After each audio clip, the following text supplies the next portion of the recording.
ఇలా 40,000 అంటున్నారు. ఎందుకంటారు 40,000 అంటే 2 లక్షలు మాయమైపోయినాయా? ఆ ఉద్యోగాలు ఎక్కడికి పోయినాయి? మరి ఎవరికి ఇచ్చుకున్నారు? మీ మంత్రులకు ఇచ్చుకున్నారా? మీ మంత్రుల ఫ్యామిలీకి ఇచ్చుకున్నారా? మరి ఎవరికి ఇచ్చుకున్నారు? ఇవాళ 40,000 ఉద్యోగాలు మాట్లాడడానికి ప్రధాన కారణం ఇలా ఎలక్షన్స్ ఉన్నాయి.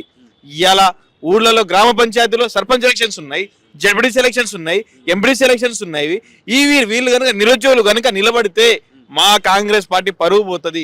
ఎందుకంటే రేవంత్ రెడ్డి గారు ప్రతి సభలో నిరుద్యోగులనే మేము వచ్చాము, నిరుద్యోగుల ప్రభుత్వం చెప్పుకునే రేవంత్ రెడ్డి గారు ఇలా నిరుద్యోగులు నిలబడితే మా పార్టీ ప్రమాదంలో ఉనికిలో ఉన్నదని తెలిసి ఇలా 40,000 50,000 అని చెప్పి ప్రతి సభలో మాట్లాడుతున్నారు. మేము అడుగుతున్నది మాకు 2 లక్షల ఉద్యోగాలండి, 2 జాబ్ క్యాలెండర్ ఇవ్వమని అడుగుతున్నాం. ఈ 40,000 50,000 అనేది మీరు ఎలక్షన్ స్టంట్.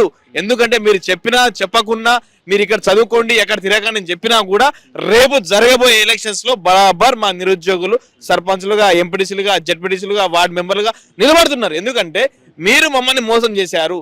మేము అడుగుతున్నది ఏంది, మీరు చెప్తున్నది ఏంది? జాబ్ క్యాలెండర్ ఏది?